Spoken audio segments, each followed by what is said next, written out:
Wow guys, talent দেখো ভাই sub, মানে অসাধারণ একটা ট্যালেন্ট। মানে কিভাবে ভাই, আমি ভিডিওটি দেখে আসলেই মানে আমি মুগ্ধ হয়েছি। দেখতে থাকো পুরো ভিডিওটি, দেখলে ভাই সাব তোমার সবাই মুগ্ধ হয়ে যাবা যে ভাই সাব মানে ইঞ্জিনিয়ার কি ভাই। এটা দেখলে বোঝা যায় যে আসলে ইঞ্জিনিয়ার কাকে বলে।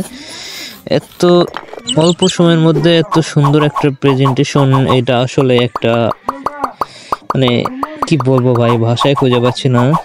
মানে অসাধারণ একটা প্রেজেন্টেশন, মানে প্র্যাকটিক্যালি এত সুন্দর করে প্রেজেন্টেশনটা এত সুন্দর হবে ভাই। লাস্টে তোমরা যখন এই সিনারিটা দেখবা ভাই, অসাধারণ একটা এই কি বলবো, দেখো ভাই সব মানে রিয়েলি যদি ভাই কতটা মানে ট্যালেন্ট থাকলে এরকম একটা জিনিস সে ক্যারি করতে পারে। দেখো ওয়াও ভাই সাব, লাস্টে যে ভিউটা, ও মাই গড ভাই, এটা কি বাড়ি, ও ওয়াও ভাই সাব। দেখো ভাই, ভিডিওটি ভালো লাগলে অবশ্যই লাইক করে দিও।